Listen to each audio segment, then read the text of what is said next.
7, Chapter Physical and Chemical Changes, Module 6, Examples of Chemical Changes. Hello friends! Previous module में हमने discuss किया था chemical changes के characteristics के बारे में। इस मॉड्यूल में हम केमिकल चेंजेस के कुछ और एग्जाम्पल्स के बारे में डिस्कस करेंगे। फ्रेंड्स, हमारे अराउंड कई केमिकल चेंजेस होते हैं। चलिए समझते हैं कि ये केमिकल चेंजेस कैसे हैं। पहला एग्जाम्पल है एक्सप्लोजन ऑफ फायर क्रैकर्स।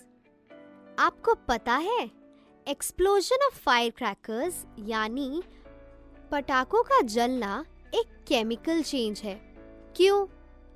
क्योंकि पटाखों के जलने से बहुत सारी हीट, लाइट, साउंड और गैसेस प्रोड्यूस होती हैं। आपने तो देखा ही होगा ना। इसलिए एक्सप्लोजन ऑफ फायर क्रैकर्स एक केमिकल चेंज है। Explosion of firecrackers is a chemical change. Such an explosion produces heat, light, sound and gases. ये gases बहुत ही harmful होती हैं। ये एयर पोल्यूशन कॉज करती हैं और हमारी हेल्थ को भी अफेक्ट करती हैं। इसीलिए ही हमें एडवाइस किया जाता है कि हम पटाखे ना जलाएं। सेकेंड एग्जाम्पल है Change in color of cut fruits and vegetables. Friends, आपने देखा ही होगा कि एप्पल के पीसेस को कट करके थोड़ी देर बाहर रखने पर उनका कलर ब्राउन हो जाता है। एप्पल के पीसेस का ब्राउन कलर में चेंज होना भी एक केमिकल चेंज है। आप सोच रहे होंगे ना कि वो कैसे? ये इसलिए क्योंकि जब हम एप्पल को कट करके रखते हैं तो एयर में प्रेजेंट ऑक्सीजन एप्पल में प्रेजेंट एसिड के साथ रिएक्ट करके एक नया सब्सटेंस फॉर्म करती है और इसी नए सब्सटेंस की वजह से एप्पल का सरफेस ब्राउन कलर में चेंज हो जाता है। तो यहाँ क्योंकि एक न्यू सब्सटेंस फॉर्म हो रहा है और कलर चेंज हो रहा है, तो हम कह सकते हैं कि फ्रूट्स या वेजिटेबल्स के पीसेस का कलर चेंज होना एक केमिकल चेंज है। चलिए फिर से समझते हैं। Change in colour of cut fruits and vegetables on keeping them in air is a chemical change. If we cut an apple into slices and keep it in the open for some time, the slices of apple acquire a brown color due to the formation of new substances by the action of oxygen present in air on the acid of the apple. समझ आया ना आपको? चलिए next example देखते हैं। Third, digestion of food. Friends, आपको पता है फूड का डाइजेस्ट होना भी एक केमिकल चेंज है। वो कैसे? डाइजेशन में बॉडी में प्रेजेंट एसिड्स और एंजाइम्स फूड के साथ रिएक्ट करके कुछ नए सिंपलर सब्सटेंसेस फॉर्म करते हैं। इन नए सिंपलर सब्सटेंसेस के केमिकल स्ट्रक्चर और प्रॉपर्टीज ओरिजिनल फूड यानी कंज्यूम्ड फूड से बिल्कुल ही डिफरेंट हैं और हमें इन नए सब्सटेंसेस से ओरिजिनल फूड भी वापस नहीं मिल सकता। यानी digestion of food is an irreversible change. इसीलिए फ्रेंड्स, डाइजेशन ऑफ फूड एक केमिकल चेंज है। चलिए फिर से समझते हैं। Digestion of food is also a chemical change.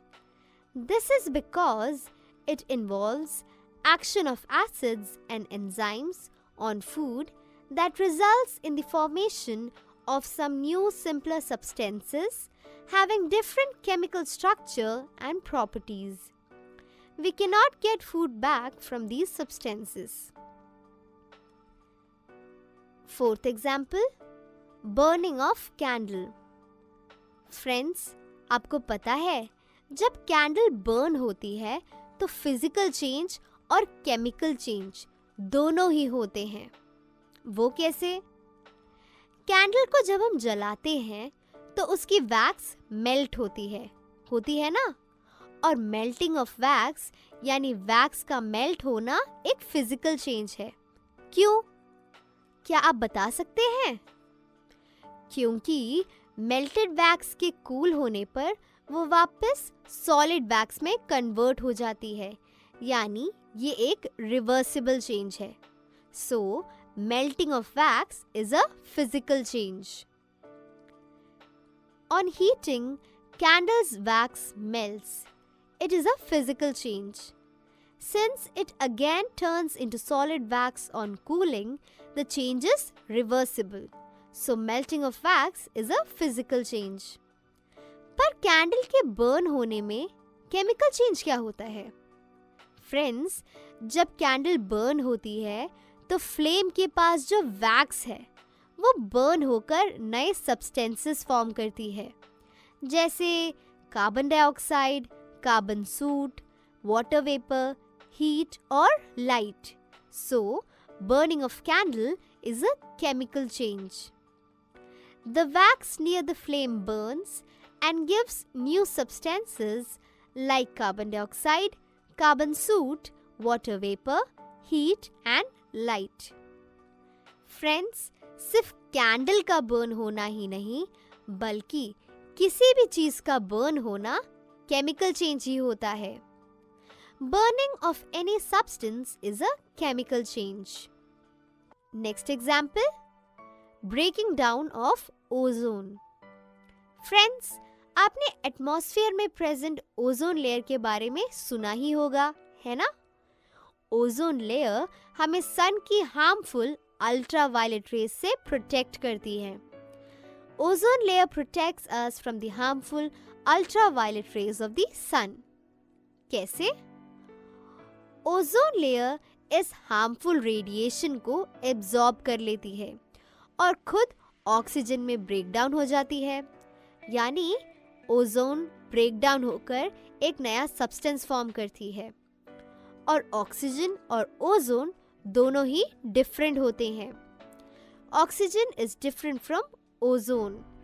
Therefore हम ओजोन के ब्रेक डाउन को केमिकल चेंज कह सकते हैं। क्यों? क्योंकि ओजोन के ब्रेक डाउन से एक नया सब्सटेंस बनता है, ऑक्सीजन। और ऑक्सीजन और ओजोन का केमिकल कॉम्पोजिशन डिफरेंट होता है। Therefore breaking down of ozone is a chemical change. Friends, आपको पता है, अगर ओजोन सन की इन अल्ट्रावायलेट रेज को एब्जॉर्ब नहीं कर पाती तो ये हार्मफुल अल्ट्रावायलेट रेज अर्थ के सरफेस तक पहुंच जाती और ह्यूमन बीइंग्स और बाकी सभी लाइफ फॉर्म्स को हार्म करती। यानी हम कह सकते हैं कि ओजोन इन हार्मफुल रेडिएशंस के अगेंस्ट एक नेचुरल शील्ड की तरह एक्ट करती है। Ozone acts as a natural shield against the sun's radiation. Friends, chemical changes के और भी एग्जाम्पल्स हैं, जैसे germination of seed, cooking of food, respiration in living organisms, burning of fuel like wood, coal, kerosene, burning of dry leaves, reaction between an acid and a base, that is neutralization reaction. ये सभी chemical changes हैं। Friends, आपको पता है, chemical changes हमारे लिए बहुत ही important है। केमिकल चेंजेस से ही सारे न्यू सब्सटेंसेस फॉर्म होते हैं, जैसे हमारी बॉडी में फूड का डाइजेशन, फ्रूट्स का पकना यानी राइप होना, ग्रेप्स की फर्मेंटेशन, सभी केमिकल चेंजेस की वजह से ही होता है। इवन मेडिसिन्स भी कई सारे केमिकल रिएक्शंस का एंड प्रोडक्ट होता है। कई सारे यूजफुल मटेरियल्स जैसे प्लास्टिक्स और डिटर्जेंट्स भी केमिकल रिएक्शन से ही प्रोड्यूस होते हैं। चलिए जल्दी से इस मॉड्यूल के मेन पॉइंट्स को रिवाइज कर लेते हैं। Explosion of fire crackers, change in colour of cut fruits and vegetables on keeping them in open, digestion of food, breaking down of ozone to oxygen, germination of seed, cooking of food, etc. are all chemical changes. When a candle burns, both physical and chemical changes take place. Burning of any substance is a chemical change. Chemical changes are very important in our lives. All new substances are formed as a result of chemical changes. Friends, I hope आपको इस module के सारे concepts अच्छे से समझ आ गए होंगे। चलिए अब एक्सरसाइज करते हैं।